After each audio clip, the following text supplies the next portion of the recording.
بسم الله الرحمن الرحيم يسبح لله ما في السماوات وما في الأرض الملك القدوس العزيز الحكيم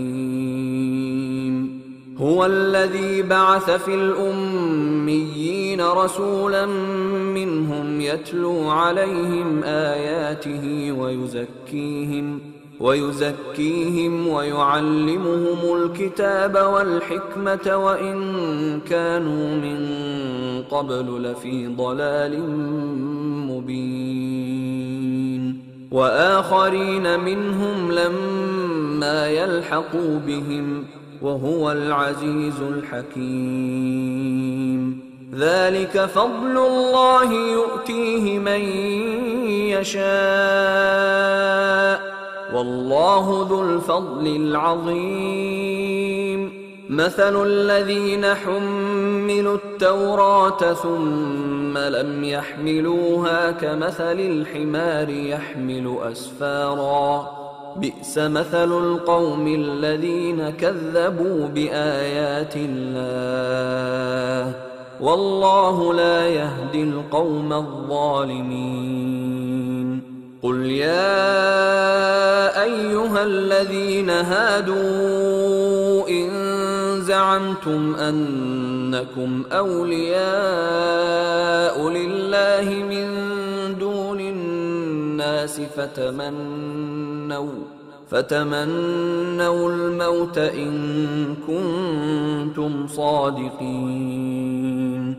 ولا يتمنونه أبدا بما قدمت أيديهم والله عليم بالظالمين قل إن الموت الذي تفرون منه فإنه ملاقيكم ثم تردون إلى عالم الغيب والشهادة فينبئكم بما كنتم تعملون يا أيها الذين آمنوا إذا نودي للصلاة من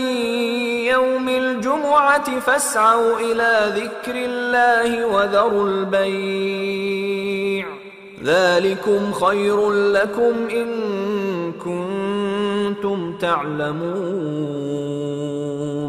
فإذا قضيت الصلاة فانتشروا في الأرض وابتغوا من فضل الله واذكروا الله كثيرا لعلكم تفلحون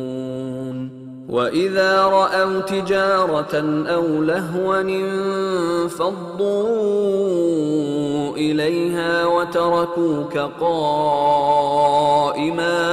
قل ما عند الله خير من اللهو ومن التجارة